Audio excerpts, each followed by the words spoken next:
Do you ever find yourself doing exactly the thing you know you need to stop? Or maybe not doing the thing you know you should? In this video, we're going to talk about how to get out of our own way. We'll talk about where self-sabotage comes from, how to recognize it when it happens, and most importantly, how to stop it. So keep watching if you're ready to do what you really want.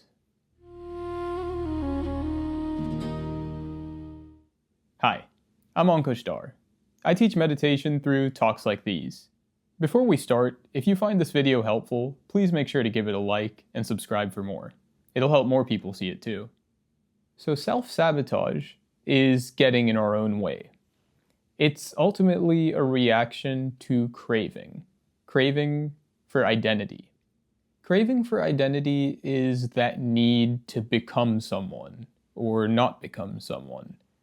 To say, this image of myself is who I am, and I want to be that image. Our minds will create a sense of self and attach it to our actions, to the things that we do. And this is something that all of us do and will always do, because it's just part of being social animals. But we can learn to recognize craving and learn not to react to it. All this talk about craving can get a little abstract. So let's use a fitness goal as an example. Craving tells us that we don't want to be fat, or to be skinny, or that we want to be jacked or lean, or maybe disciplined. What we need to recognize is that all of these are descriptions of who we are, not just of our bodies. And that's because it comes from craving. It makes us think that this image, fat, skinny, whatever, is who I am right now. And that other image, jacked, lean, thin, is what I want to become. So we identify with that fitness goal and react to the craving. Internally, this will be maybe self-doubt, shame. Shame is just anger directed at yourself. And a deeper form of that is self-hatred. And all of these are directed at this image that you've created of yourself, that craving creates of ourselves. So externally, we express that self-doubt or shame or anger as self-sabotage. And if we push ourselves to achieve the goal, then we might cling to the new image, cling to being jacked or ripped or thin or whatever, as this is who I am, I don't want to let go of this now, I don't want to go back to being that other thing. But all of it, doubt, pride, everything in between, is a reaction to craving for identity. So how do we stop reacting to craving? Well, the first thing we do is ask ourselves, do we really want this goal? Sometimes craving picks goals for us that we don't really want, that don't align with our conscience. Our deepest desire as humans is to express love for ourselves, for others, for our people. We might express love by losing weight to take care of our health, to take care of ourselves. Or maybe we work. We earn money to provide for our family. Or maybe we work because it is the unique way that we feel we can best contribute to our society, to our country. So am I saying we shouldn't do anything if there might be craving involved? No, I'm saying there will be craving involved. We can't do anything in society without craving for identity being there. So go for the promotion at work. If you feel that that position, if you know that that position is the best way for you to contribute to our economy, to our society. What I'm saying is we don't want to let craving decide the goal.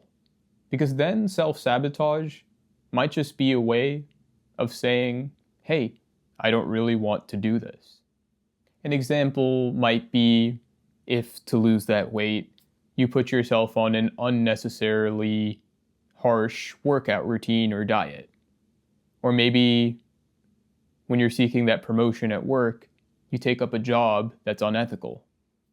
So let's say you've introspected and you know you want this goal. So what comes next? We need to acknowledge and understand craving.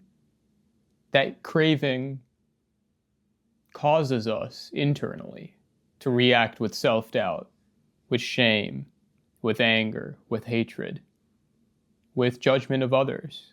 If you're craving to not become fat, you'll naturally judge others if you see them take on that identity. Or if you have a craving for maybe a higher position at work, you might notice yourself judging others in a lower position.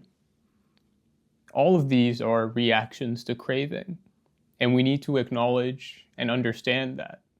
And we need to empathize with it, not just a psychological understanding. So maybe close your eyes and think of a friend or a family member. And imagine they came to you and told you that they hated, that they've become fat, or that they don't deserve a promotion. What would you say to them? What would you feel and notice in your heart? You might see a pang of compassion or empathy. And then you would redirect that to yourself.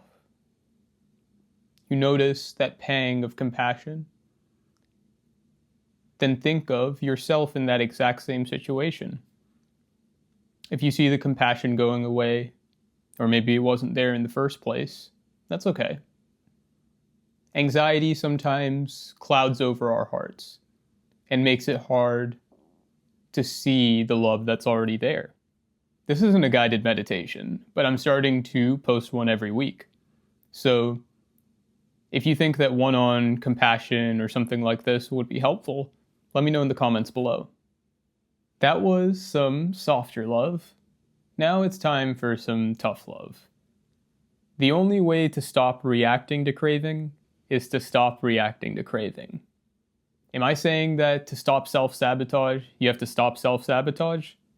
Yes. You can't just watch a YouTube video and magically change your life. You have to take action. Not from a place of self-improvement, fixing or healing a broken self. You have to decide that, okay, craving, self-doubt, shame, anger, hatred is there. But there's also love, and I'm going to act on that. Ultimately, true courage is when we recognize, not just in our beliefs, but in our actions, that love is stronger than craving. That the will to do what we really want is stronger than craving. And that works kind of like a positive feedback loop.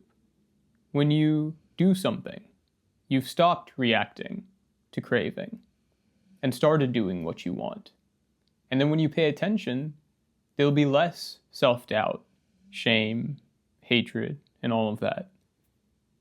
And that makes it easier to do the next thing, and then the next. But it starts with action. Someone asked me, well, what about a negative feedback loop if I don't act? Honestly, as we develop mindfulness and concentration in meditation, this becomes less and less of a fear. First, because obviously as you act, you build trust that you will continue to act. But second, if we don't act, then we just turn our attention back to the present moment, where we can act. We feel shame, self-doubt, and all that because at some point in the past, we didn't act, and we have to accept that. But where we can act is in the present. So focus on present action, not on past inaction. Focus on your actions is obvious and also a lot easier said than done. So a tip that's helpful is to break your goal down into smaller, easier chunks. Self-doubt and shame and all of that can sometimes overwhelm us when the goal is too big. So as an example, let's say our goal is to lose 50 pounds or something like that. It's not that helpful to think about all of it at once, but we can focus on the 5 pounds we need to lose this month. And if your mind and your thoughts come to, what about the other 45? Just bring your attention back to, no, this month it's 5 pounds. This week, this workout, this meal.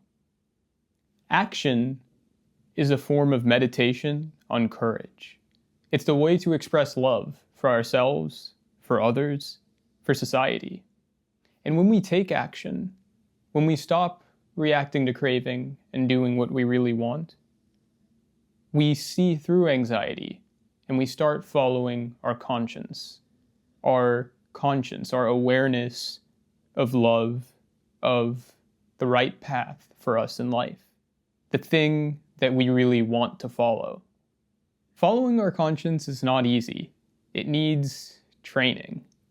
And there's 3 pillars to any training that allows us to follow our conscience: meditation, developing mindfulness and focus, ethical conduct, doing the right thing, and balance.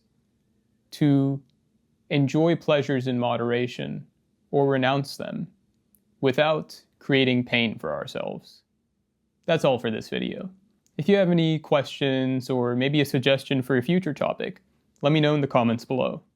And remember, I can only point you to your real teacher, your conscience. Thanks for watching.